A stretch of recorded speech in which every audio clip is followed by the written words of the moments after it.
মুহূর্তে টিভি9 বাংলা একটা breaking news দিয়ে আপনাদের প্রায় 5 মাস জেলবন্দি থাকার পর চিন্ময় কৃষ্ণ প্রভুর জামিন আপনাদেরকে জানিয়ে রাখি। চিন্ময় কৃষ্ণ প্রভুর জামিন মঞ্জুর, রাষ্ট্রদ্রোহিতার মামলায় চিন্ময় কৃষ্ণ প্রভুর জামিন মঞ্জুর করলো ঢাকা হাইকোর্ট। এখন আমার নামে বলা হচ্ছে 10 বছর ছিল, আমি বছর দিয়ে প্রশ্নই ওঠে না। আমি 10 বছর দিয়ে কি করবোটা কি? আমি 10 বছর দিয়ে আমি তো বলছি আমি এই কাজের জন্য নই। দেশে আমার দেশ পরিচালনা করা আমার দায়িত্ব না, আমার কাজ না, আমি জানি না ঠিকভাবে। প্রশ্ন করে গেলাম, উত্তরের অপেক্ষায় থাকলাম, সাজা আপনার পেতে হবে। ওই বাংলাদেশের মাটিতে আপনার ফাঁসি অবধারিত। চলুন শুরু করি ভিডিওটা।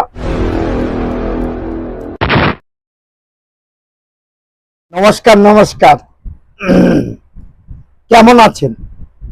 বেশ কিছুদিন বাংলাদেশকে নিয়ে আমি কোনো ভিডিও করছি না, কারণ বর্তমানে আমরা যে পশ্চিমবাংলায় বসবাস করি, সেই পশ্চিমবাংলার যে পরিস্থিতি, সেটা বাংলাদেশের চেয়ে ভয়ানক সনাতন ধর্মের পরে হচ্ছে এবং হবে কিনা জানি না আগামী দিনে। তার জন্য আমার দেশকে, যেহেতু আমি একজন ভারতবাসী, তার জন্য আমার দেশকে নিয়ে ব্যস্ত ছিলাম। আমার চ্যানেল নাম don't care, Facebook page Krishnapada Adhikari, পেজটা ফলো করবেন। কারণ আমি যে প্রতিবাদী ভিডিও করি, সেই প্রতিবাদী ভিডিও আজকেও করব। আজকে এক সুৎখোর, এক কুত্তার বাচ্চাকে নিয়ে আলোচনা করব। যদি বলেন কি কুত্তার বাচ্চা, এই যে কতটা সনাতন বিরোধী, সেই প্রমাণ এই ভিডিওর মধ্যে আমি করে দেব। কারণ বাংলাদেশে আমার একটা যথেষ্ট পরিমাণ, আমার একটা বড় পরিবার আছে, তারা দুহাত ভরে আমাকে আশীর্বাদ দিয়েছে। আমি কোনো বেঈমান না, বেঈমানি করতেও পারবো না তাদের পক্ষে। যদি আমার কথা শুনে কোন জিহাদিরা যদি মনে করে ভিডিওটা দেখবে না, তারা দূরে চলে যান। কিন্তু মুসলমান ধর্ম সবচেয়ে সেরা ধর্ম।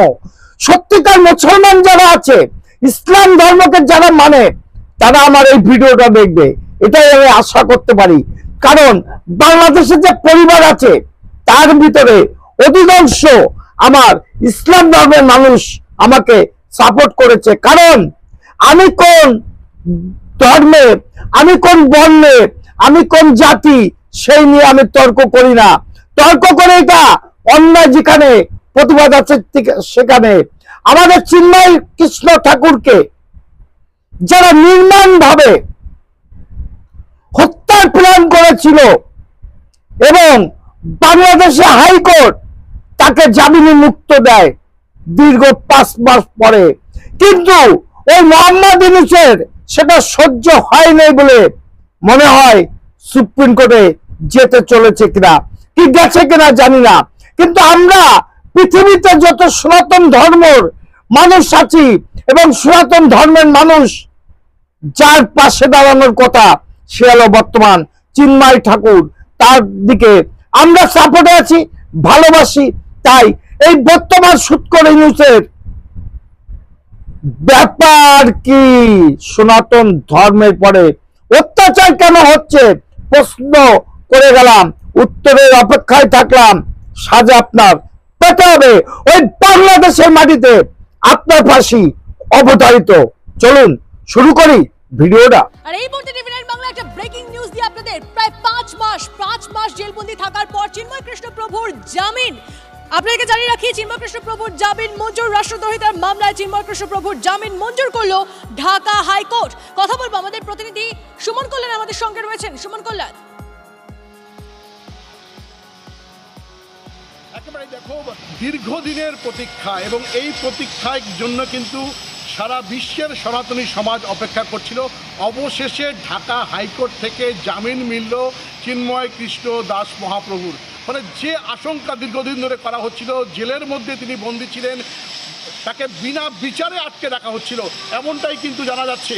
আজকে কিন্তু জানা গেল যে ঢাকা হাইকোর্টের ডিভিশন বেঞ্চ, অর্থাৎ মোহাম্মদ আতিয়ার রহমান এবং মোহাম্মদ আলী রেজার যে ডিভিশন বেঞ্চ, সেই ডিভিশন বেঞ্চ কিন্তু তাকে জামিন দিয়েছে দীর্ঘ টালবাহানা আমরা দেখেছি।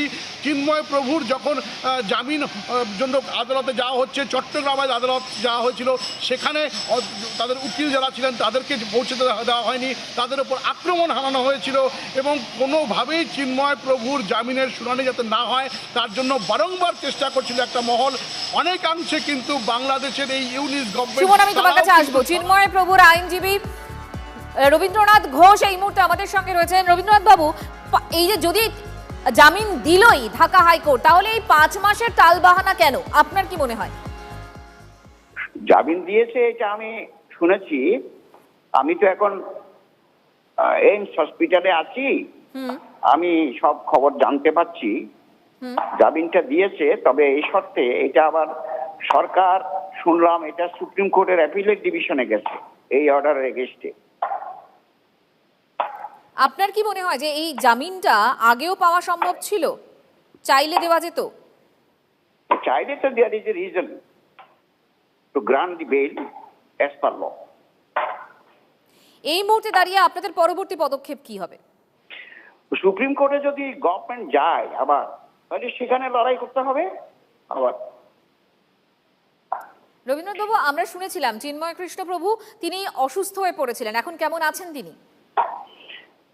আছে, আগের মতোই আছে, তবে একটু অসুস্থ বটেই।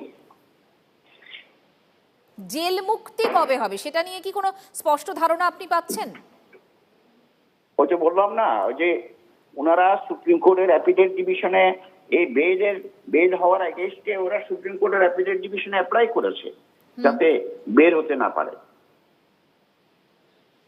অনেক ধন্যবাদ আমাদের সঙ্গে কথা। তাহলে এই ভিডিওটা দেখার পরে আপনাদের তো বিশ্বাস হয়ে গেল যে মোহাম্মদ ইউনূস একটা সুদখোর, মোহাম্মদ ইউনূস একটা রাজাকার, মোহাম্মদ ইউনূস একটা সনাতন বিরোধী।